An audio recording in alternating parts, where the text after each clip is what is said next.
Tonight, I'm very excited to welcome Sarah Thankam Mathews, celebrating the paperback release of All This Could Be Different.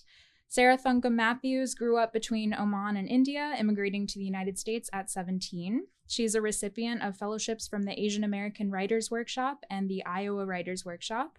All This Could Be Different is her first novel, and it was also a finalist for the 2022 National Book Award. Mathews will be joined in conversation with Lupita Aquino.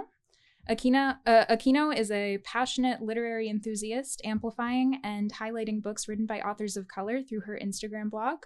You can find her on Instagram at lupita.reads or on Twitter at lupita_reads. Please join me in welcoming Sarah Thankam Mathews and Lupita Aquino.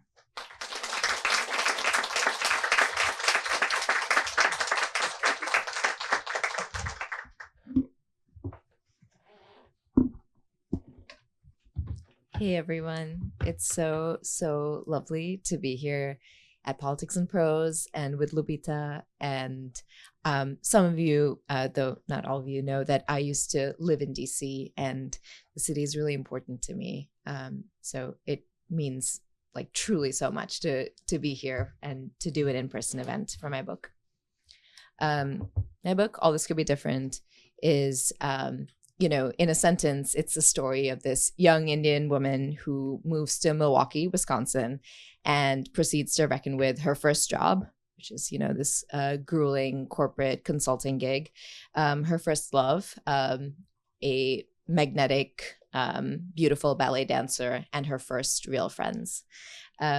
So I have mostly read from the opening, but this time around, I'm going to read from closer to the middle.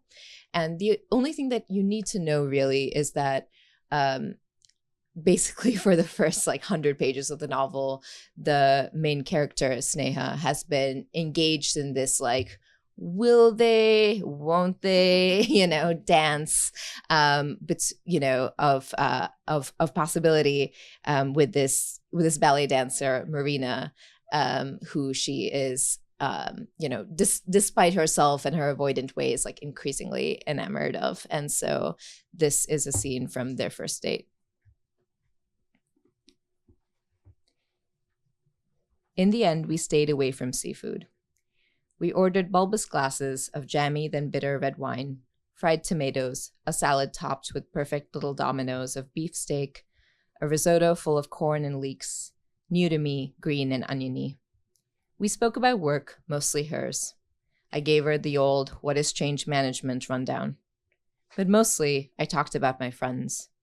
Incandescent, funny, perpetually broke, stretching each paycheck out like chewing gum until the snap. I asked her how she liked Milwaukee. Yeah, so I've hated a lot of my time here, she said. My breakup was not pleasant. I haven't made many friends. I have my business partner, but he's not always a reliable or stress-free presence. It's been good to make money, live in a very nice apartment. But yeah, my time in Milwaukee has mostly been work and then wine and reading and TV, maybe trying not to kill my new plants. Struggle City. What are you reading? I asked. This book called Never Let Me Go, she said. At first I was going to give up on it, but all of a sudden there was one part that almost made me cry. And I love to cry. I sometimes think I should be a professional crier. And anyway, I've kept with it. It's by this Japanese author. I only lived in Tokyo for a year when I was dancing, but ever since then I've always noticed Japanese books in bookstores, and you could say that maybe I'm drawn to them. I think Ishiguro's British, I said, more snobby than I meant to sound. I think he spent his whole life in the UK.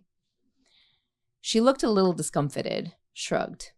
I watched the delicate muscles in her neck work as she chewed her steak. Her eyelashes were so long, I questioned how she saw clearly. To occupy the lull, I said, I've never met anyone who loved crying. Oh, I think it's the best, she said. We feel so much, most of us, and different layering things, you can't feel only one thing ever, Can you think of a time when you felt only one thing at one time? I think crying allows us to midwife our more intense, more complicated emotions, get them outside of our bodies, and then our bodies feel lighter and freer again. That's what dance allows me to do too. I don't cry often, I said, but when I do, I make myself stop very quickly. I don't know if I've had the experience of getting it out of my system the way that you're describing. You just need to sit with it, she said. Get it all out. Maybe you need a surrogate crier. Maybe, I said. Are you offering? I'll be so good, she said. I'll sit and just cry my heart out for you. I'll even give you a special discount. You're an important consultant lady. It'll be good for my business. She paid the check, was insistent about this. During our date, she had not touched me once, had not complimented my looks or what I wore. I tried not to let in a rush of grievance at this. On the way out, we stopped in the vestibule of the Wicked Hop, uncertain. Our shoulders brushed, puffy jacket against felted wool. Outside, the world was fogged with cold, was dark and wet and indistinct. Yeah, so I liked talking to you, she said. And just like that, my mood improved threefold. Want to continue? I asked. We could go some other place, only if you want. I don't have any clients to cry for tomorrow, so yes, that could work. Lead the way. At the wine bar down the street, we set up. I sat on a bar stool. She wedged her knees in between mine. I was past tipsy. I began to hear my heartbeat, its insistent ascent in my skull. To calm my nerves, I began to drink faster, talk in short, compressed bursts between swigs. We talked about places in Milwaukee we'd been to and liked. Shared reminiscences about the pint, the lesbian bar I had been to. She recommended La Cage, the small gay dance club. She was more forthcoming than me, talked at a cheerful clip, drank more wine while seeming unaffected by it. She went on about how much she liked Indian food. She talked about White Oleander, the book we both had in common on our dating profiles. It's probably because I have mommy issues, she said with a smile. What's your mother like? I asked, surprising myself. Marina looked taken aback for an instant. She took a long swill of her glass of white. My mom, she said, pensive. She has a potty mouth and a good heart. She loves tanning. The amount she goes is skin cancer waiting to happen. I guess I inherited that, though I believe in moderation. Sometimes my mom is very Polish, and the rest of the time she's very Italian. What does she do? I asked, for work. Well, when I was a very little kid, Marina said, she was stripping to make rent, and from some hazy memories, I suspect she did a lot of blow. Wow, your face right now. I want to take a picture of it. I'm sorry, I said, trying to modulate said face into a receptive and appropriate blankness. Go on. Where was I? She asked. Yeah, so frankly, not mom of the year. Those years she sucked, probably.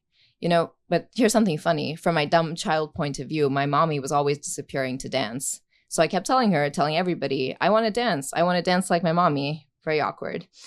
So yeah, she got one of her clients to pay for the classes, sent my butt over to ballet, and the rest is history. No way, I said. Oh yes, Marina replied. Anyway, I was excellent. Teacher called her and told her every week. She's a proud mama. She runs a daycare in the Jers. She cleaned up her game, got engaged to a police officer. And actually, here's a good story. It was at her goddamn bridal shower that someone outed me, just told her I was gay. Air caught in my throat. I said nothing at all. Marina continued. So she came looking for me and asked me flat out. I was so scared, but I was like, yes, it's true. My God, I said. Marina, what did she do? Girl, she just walked up to the table where everyone was lining up to take a plate and yelled, Hey, everyone, my mom goes. Everyone, listen up. My daughter is a faggot. And I'm 19, just dead with embarrassment. My mom keeps going at 600 decibels. She's like, okay, and I love her. I love her. If any of you have a problem with my kid being a fucking faggot, come talk to me and we'll take it outside. Okay? Now keep drinking. Marina laughed, a closed-mouthed, crinkle-eyed chuckle at this memory. My eyes were burning. I blinked hard, turned my face away, pretending to get something from my bag until it seemed safe. What about your parents? Marina asked. They're no longer with me, I said, feeling the pain inside bear down upon my lungs, thinking of the mudded orange footpath, tiny ferns slipping out into the air between sharp gray stones. Thinking of the money I'd sent them just last week, of what it would mean if my parents had ever done what Marina's mother had, shouted out, "Hey, my kid is a faggot," and not cared who heard. I took a great gulp of wine, felt its sourness in my teeth. She looked so sorry, so tender, a small hand on my back. I realized on the way to the bathroom what had happened, what a shocking lie I'd told. It made things simple, though, as lies can. My parents were no longer with me. My parents were no longer with me. My parents were no longer with me. There were all the ways in which it was true, in which it freed. As I washed my hands in the small two-stall, lit dimly by a single yellow filament in a dusty bulb, and tried to slow my heart sprinting, Marina came in. When I walked away from the sink, my body pressed against hers. She peered up at me. Blade nose, dear eyes, a sharp, painful prettiness. She was smaller than me, all bone and tendon. I could feel her hot breath on my face. "Your skin is so beautiful," she said very softly. "All night, I can't stop looking at it." Her mouth smelled of wine. No one had ever told me anything like this. I leaned down. I kissed her. Soft first, and then furious, hoisting her body up, pushing it against the metal stall door, which only banged slightly, her arms around my neck, the cleft of her sex hot against mine, even through black denim, and we ground into each other like glass, her tongue in my mouth, mine in hers, silent other than breaths warm and ragged. And I felt dizzied by all of it, by how in my hands her hips felt like the time I found an animal skull in the underbrush of my family's home when I was a child and lifted it into the air, this hard, breakable animal thing. Thank you.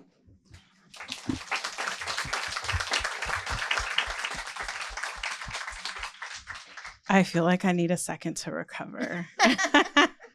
Because back there you asked me if like what I had read recently that just has been exciting or like tingling me, right? And I just kind of went blank because I'm sitting here in front of you thinking about your book and now listening to you read that. And like, that's so stunning and so beautiful. And I mean, I fell in love with this book when I first read it. I read it way in advance before it came out. And I was sent the first page of it by someone and they were like, do you know about this book? And I was like, actually don't know. But based on the first page, like I need to read it immediately. So I just wanted a fangirl moment because I love this book so much. So where did the idea for it come from? What was the moment that just like sparked its beginnings? Oh my God. One, thank you. And it's so amazing to get to do this event with you because you have been so good to this book and so many other books that I love. And, you know, books are these little fragile things out in the world. They need cheerleaders and surrogates. And you've been that in so many ways.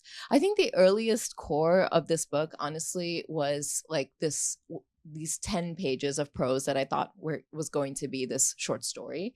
I had been working for years on this other book that I thought would be, you know, my first book, this sort of like big immigration doorstopper. I worked on that book for like 7.5 years and put a lot of time and like, frankly, like emotional weight into it. And I was like, you know, like, let me like write, like get a little jolts of serotonin by working on other things. And so I had written 10 pages of what I thought would be this story of like this like young, like, you know, corporate dirtbag in Milwaukee.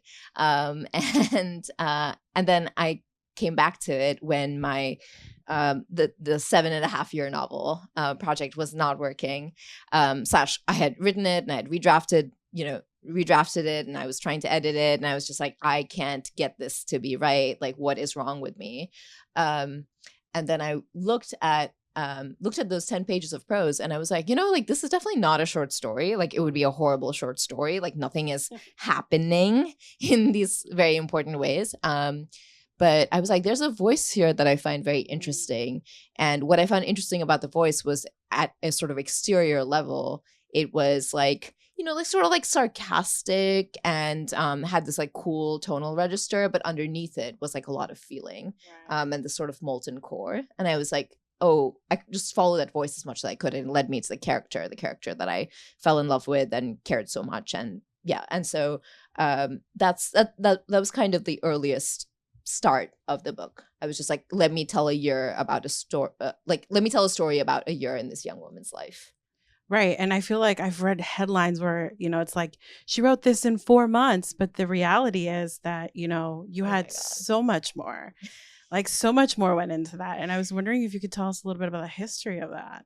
Yeah, absolutely. I mean, I think that I gave a talk to a journalist, and I learned that, when you have a conversation with a reporter, any sentence can become the lead, and I should know these things. I lived and worked in DC, and occasionally I worked, on communications projects, but you could say I was rusty in this one moment. But yeah, I think it's so true. It's so much more true to me to say that, like, the process of being able to write this book took like at least, like 8 years, if not more. And I also think that like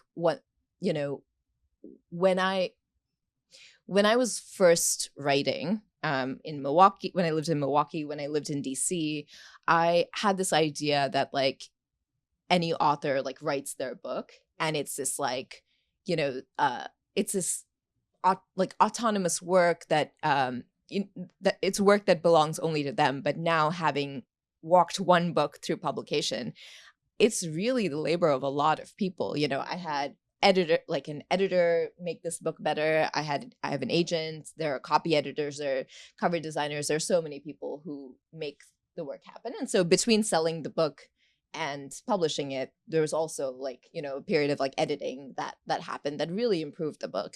So I think that addresses, I think, part of your question, which is about I don't necessarily think of it as like 4 months, right, one and done.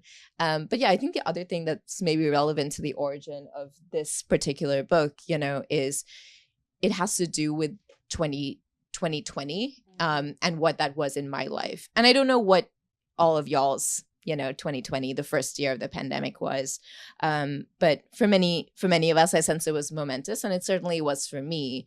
And the sort of basic story of my 2020 was that I fell apart a little bit at the beginning of the year, and then COVID happened, like as I was sort of on a mental health and otherwise like upswing. And I think I might have been like one of the only people I knew whose mental health improved when COVID hit. But one of the things I did during that time was I started doing a bunch of organizing work in my neighborhood of Brooklyn, New York. And that work, one, took me out of myself and allowed me to I think practice some political principles that I had been thinking about in the abstract for a while.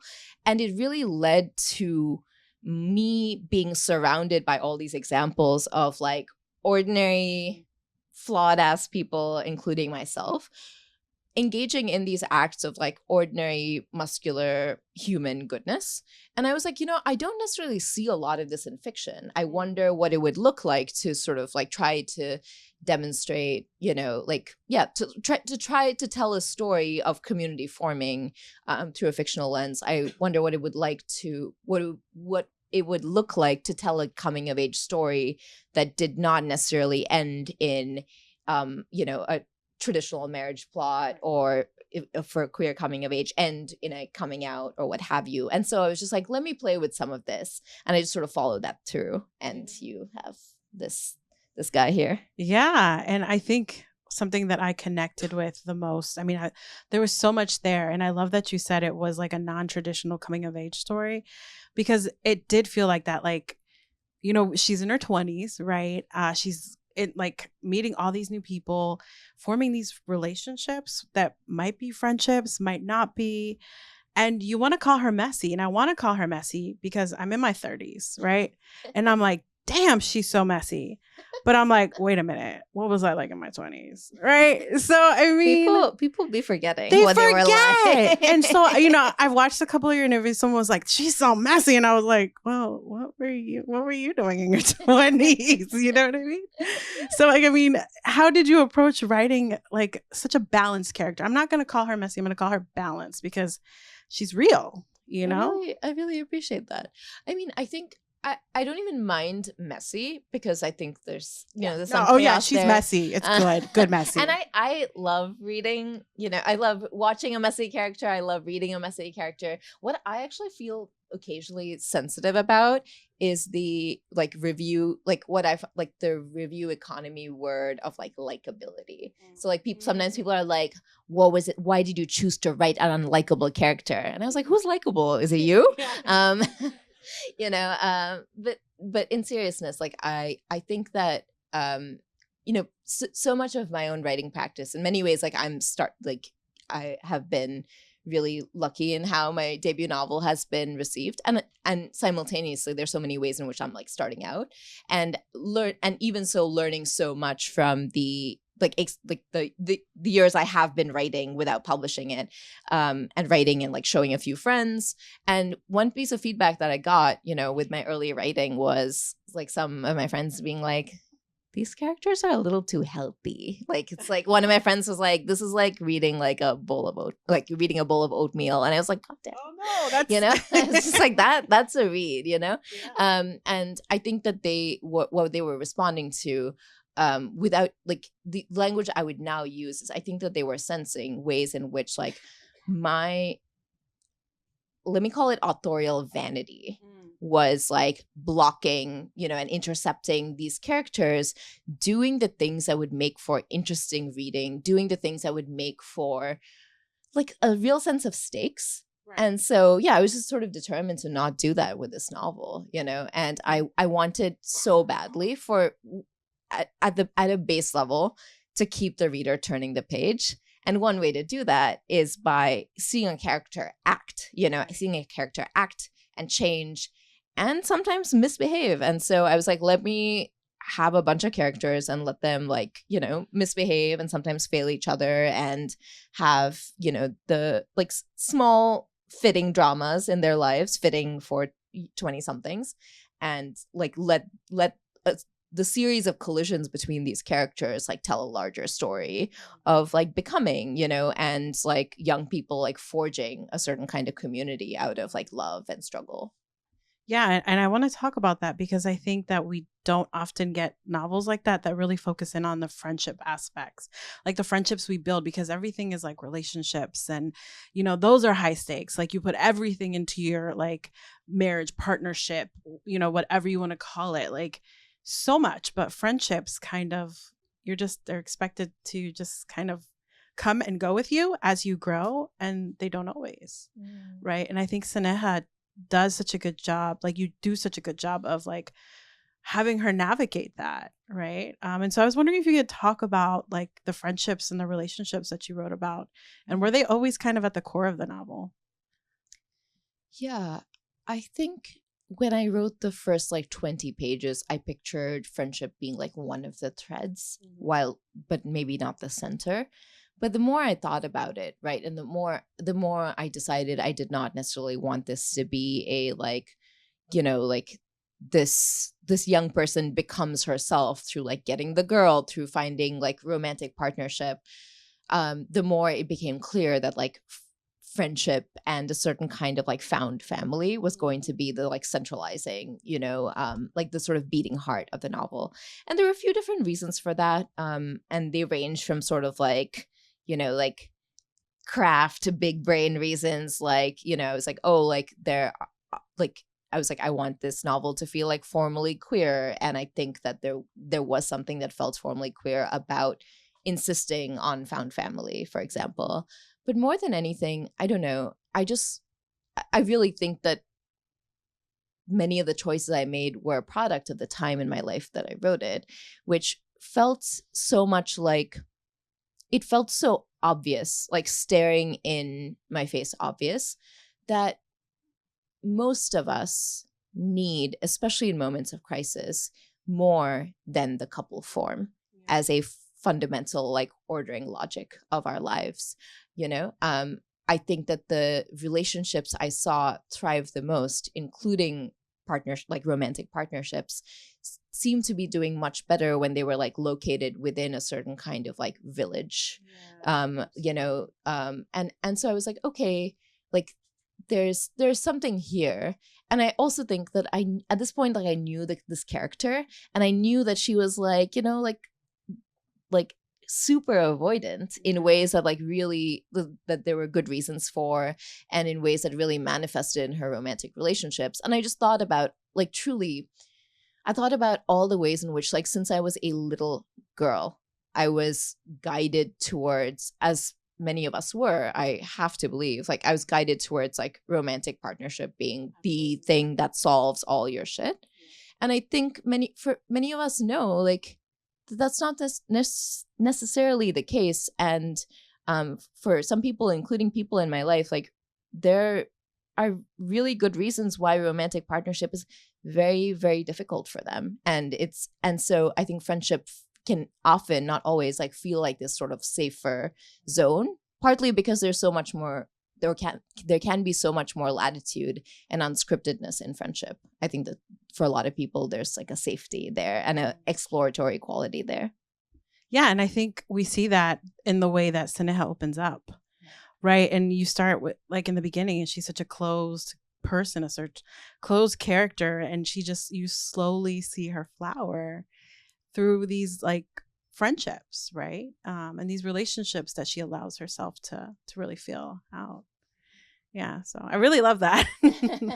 I'm so glad you like it. Yeah, and I don't know if I told you, but I actually read this book when I was visiting Mexico with family. And I feel like, I don't know if y'all believe like a right book finds you at the right time. I definitely sort do. of situation. So I'm visiting family, and a big part of that, it like me reading it is like, okay, well, thinking about what my life would have been like in Mexico had my parents not migrated here.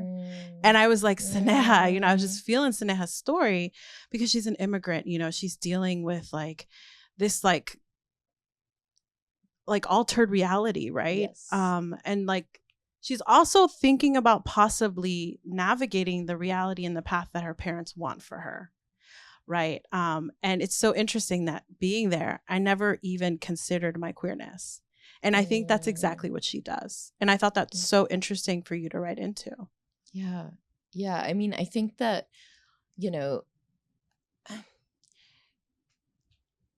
Sneha just, she has like a very like specific, and subjective view of her, like, I think queerness, and like in her eyes, it's tied to how she thinks about her life as like an immigrant / migrant.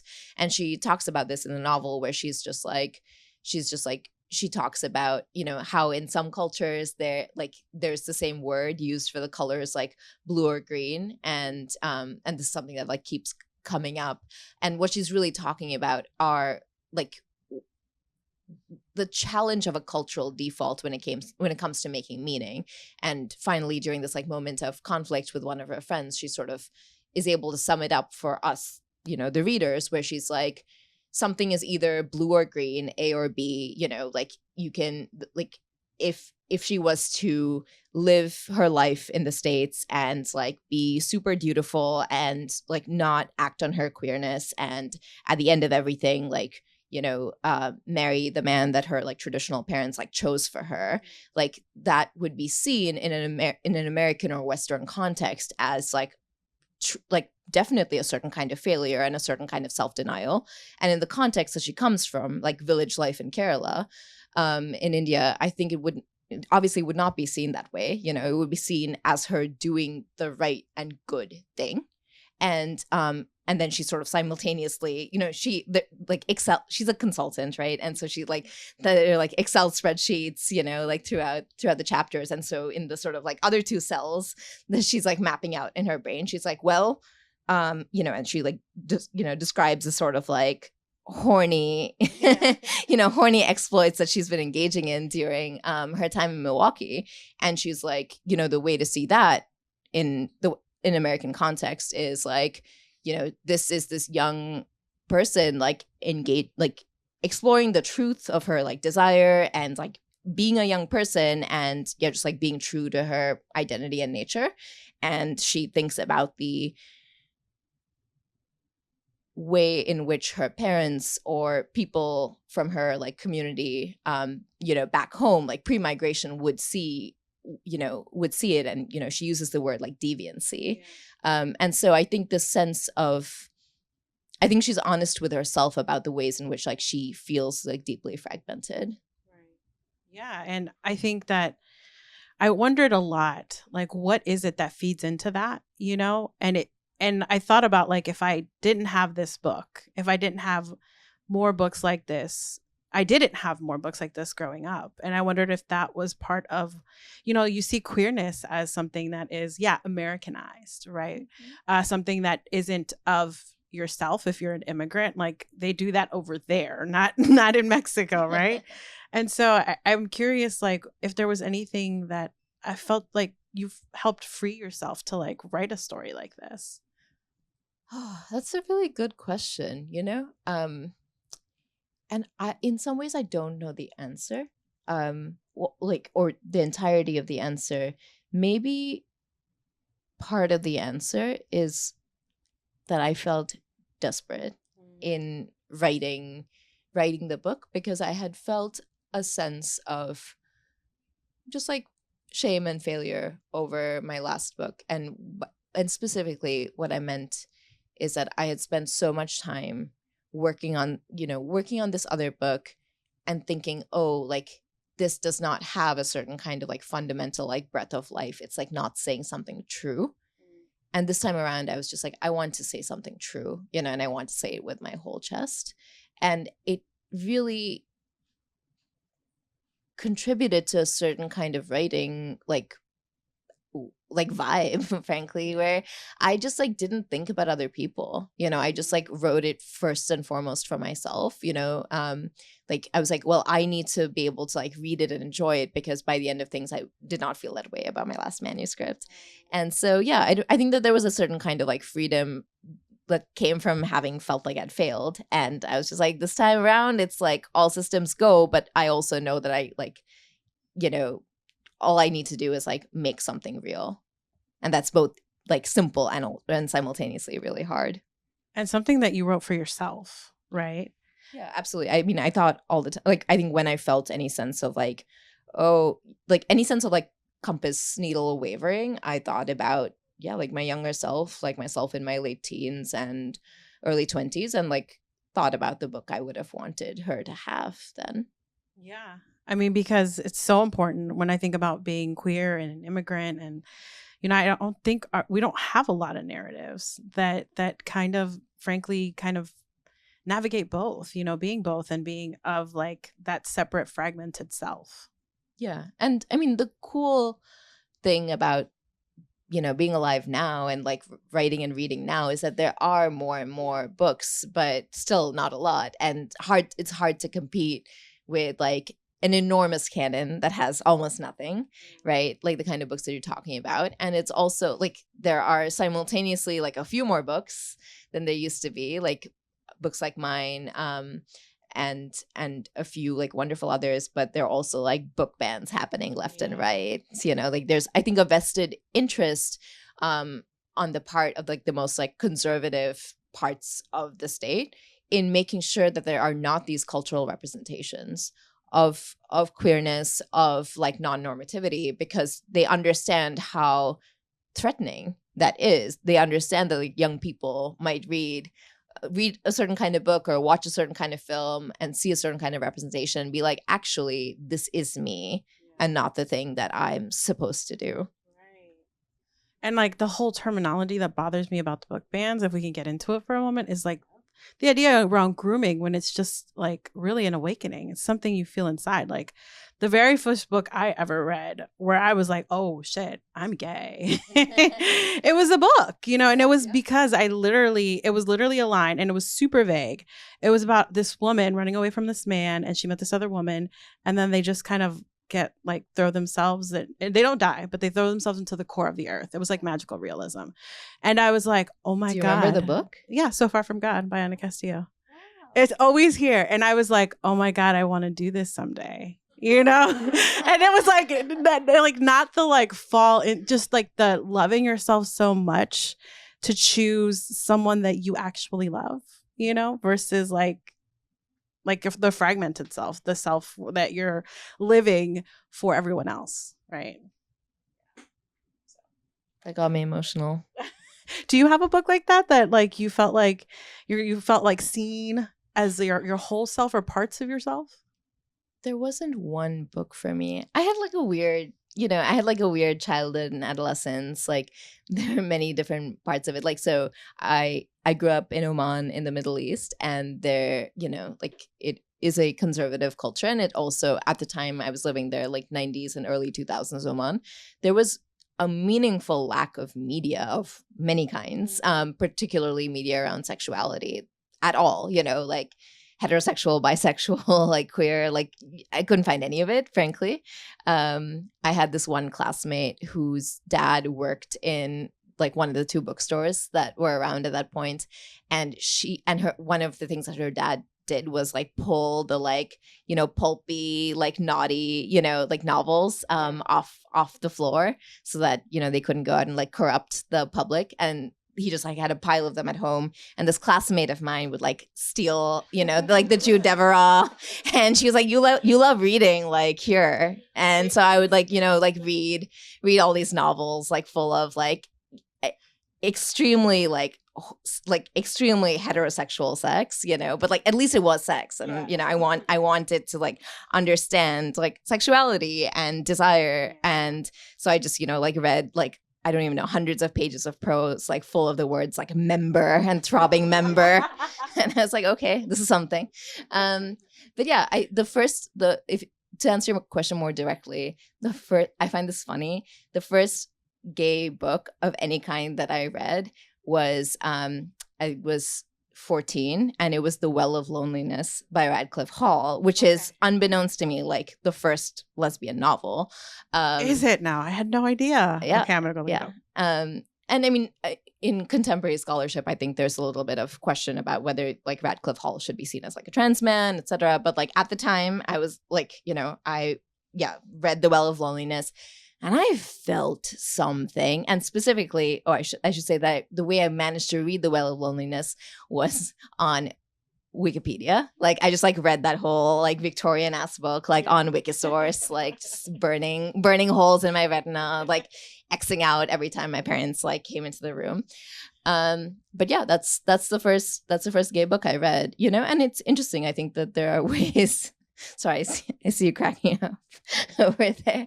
And so I think that there are actually ways in which a lot of my thinking around queerness for myself, and this shows up in small ways in the character, but, I also was interested in like having a little bit of a dividing line between her and me. But it was actually formed by like Victorian ass like writers, like I think like I've like read a lot of Oscar Wilde, like a lot of like, I don't know, it was a sort of like anti-assimilationist, like, politic and way of thinking. And so, yeah, I think coming to the US and like, yeah, I think there were all these ways in which I was just like, oh, like this is interesting, like politics are going in like a different way, which, yeah. I mean, everything feeds, right? Yes. Everything feeds into things. Absolutely. I'm looking at the time, and I know that we're going to have questions from the audience. If you guys have any questions, I still have a ton of questions. So I think we're going to have folks start to line up here. If you do have a question, there's a mic right here. I don't know if everybody can see me pointing to one. Yep, right there. And but before we do that, I do want to ask you, what has been, I guess, the most rewarding part, and I know this might be a really hard question, about having this book out for a year now? Like, it's in paperback, and what's been the most rewarding thing? Yeah. I mean, there's so many different pieces of it, right? But for me, I think more than anything, it is this sense that I really did my best. Like no book is perfect. Debuts are also like not perfect, but I really like, put my back into it, gave it my all. And I have seen the evidence of like my book moving out into the world, and like it's separate from me, it's doing its thing. And I get emails from people. Someone sent an actual physical letter the other day, like I don't know, I think I was a little bit like, how'd you get my address? It's a little much. Yeah, but, that is a little much. But like I think like it has meant a lot to me to see just that it's moving out in the world, and that people are having their own experiences of like meaning and thinking with it. And that means so much to me, because it is fundamentally like why I want to write. Like I want to write because I always wanted to write and write a book someday, because of being a reader and having the experience of like being suspended in someone else's like thinking and consciousness and ideas. Like I think that the book is like one of the most remarkable technologies for that has ever existed. So it's just felt really cool and moving to like be a part of that, be working in that mode. That's so beautiful. Go ahead. The title of the book, All Things Could Be Different. Does the word different relate to gender issues? And also, is the book autobiographical? Okay, so All This Could Be Different is actually, it's funny because Lupita and I think we've spent a lot of time talking about queerness and queerness within the book. I think that, and that's certainly part of it, but essentially the All This Could Be Different in the title and I think its most central manifestation within the novel is actually like, it's two things at once. It's this sort of like sorry and angry description of the like protagonists and these main characters' like lives under capitalism, particularly racial capitalism. It's them struggling with undignified jobs, landlords who do not care if they end up with roofs over their heads or what have you. So it's like it's a statement of sadness and anger in that way. And it also is, I think just like an articulation of a truth, right? And the truth is that the world as we know it, as we receive it, every single one of us, that world is a made, constructed thing. Mm-hmm. And by that logic, to me, it can be remade. Mm-hmm. So that's what the title means to me. I think that there is also an element in which you are seeing Sneha, the main character, really struggle with herself.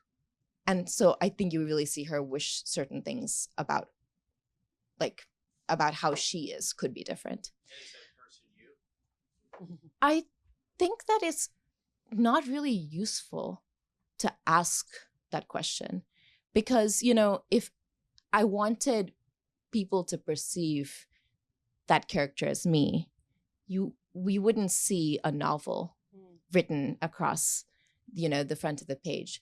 Like I think that there are obvious, like the way that I wrote the novel, I would describe it as like a process of like acting. When an actor like is trying to inhabit a character, they're drawing from their lives, they're drawing from like emotions they've experienced and things that they've experienced, but they're doing it to animate a character. And I used parts of my life, parts of my experience, stories people told me, to animate a character to do something.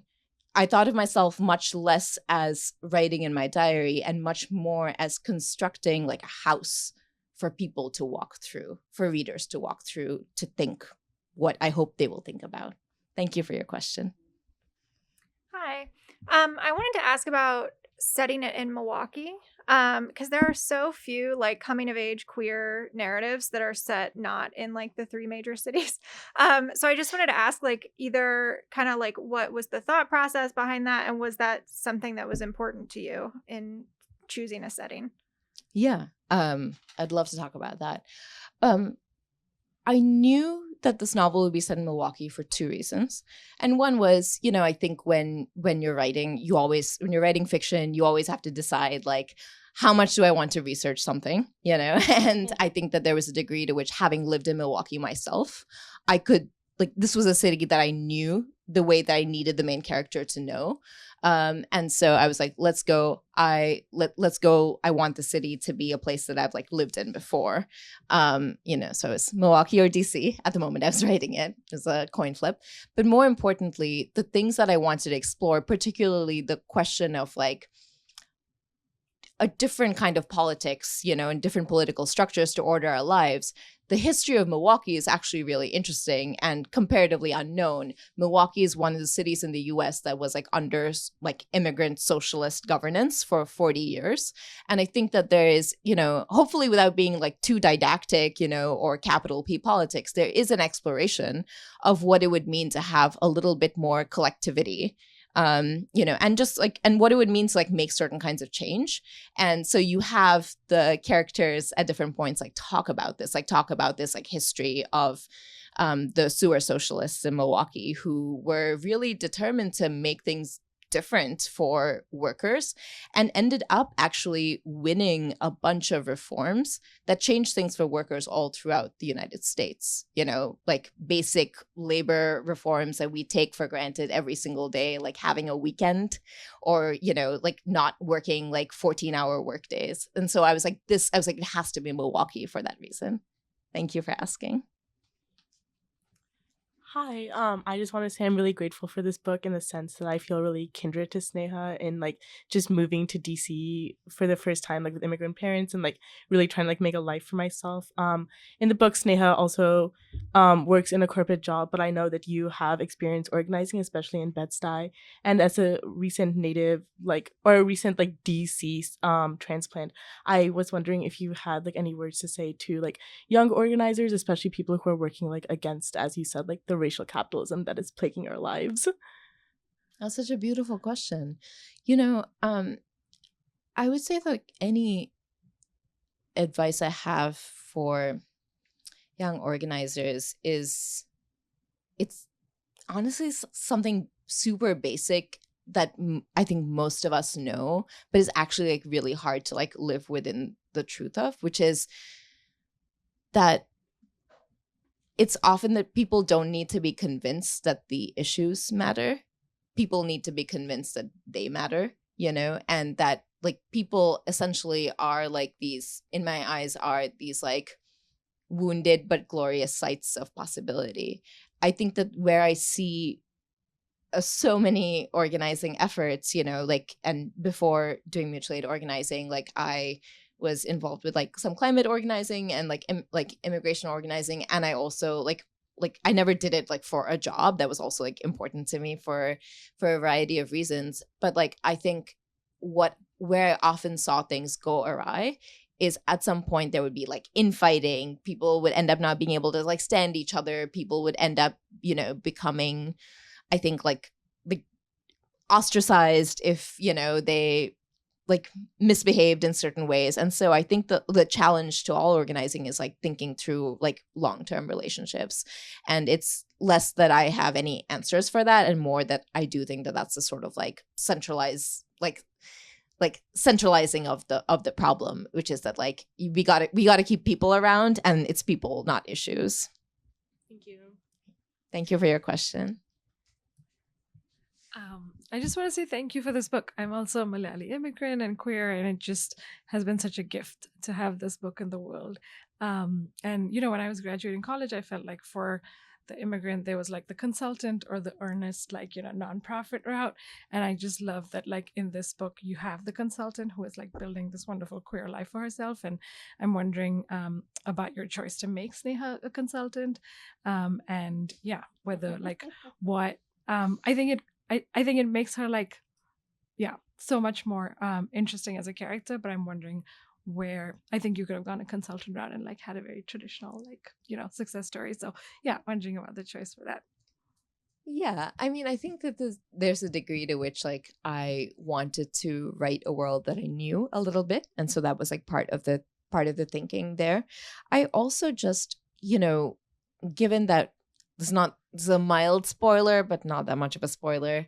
But one of the things we see with Sneha over the course of the book is like she sort of ends up like spiraling downwards. I think that there's a lot in her life that becomes like really hard at a material level, like with her job, with her finances, with her like housing security.